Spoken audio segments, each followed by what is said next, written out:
When a group of swimmers get together at any level, it's always interesting to see what they say about the do's and don'ts when it comes to swimming. Normally mass debates, stop giggling, open up between swimmers about what's right and what's wrong. And 9 times out of 10 it gets very heated because swimmers are a passionate bunch. So to save friendships and possibly create world peace, here are 5 swimming myths debunked. Number 5. Don't eat 2 hours before a swim. You'll cramp up. Now this really is an old wives' tale. A high percentage of swimmers tend to eat right up until their training time. I mean, have you ever tried to swim on an empty stomach? It just plain sucks. Also, if you eat the right food groups before your training, you'll get a solid block of energy, which will help you with prolonged duration at high intensity. Number 4. I'm a sinker, not a floater. Now this is said from swimmers as an excuse not to put their time or effort into their swim.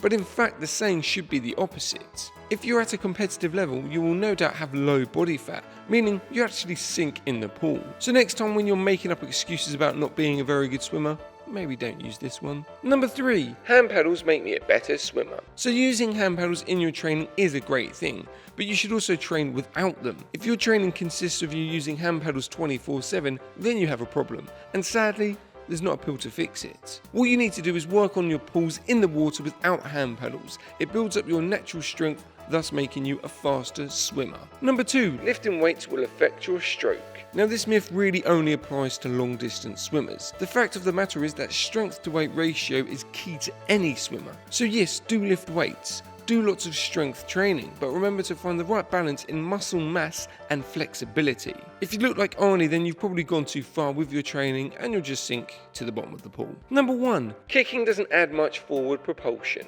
Now this myth is as old as swimming itself. It's even stated in educational books and training manuals, but of course it's wrong. If you have fast controlled kicks, then guess what? You're a faster swimmer. That's just a fact. Now a lot of open water swimmers don't kick that much to save up energy consumption. Now that makes sense, but when you're in the pool racing, fast controlled kicks are for the win. And there we have it, our 5 swimming myths debunked. Did we miss any out? Let us know in the comments. If you're watching this awesome video on our YouTube channel, don't forget to share, like and subscribe, and for all our Facebook viewers, smash that like button.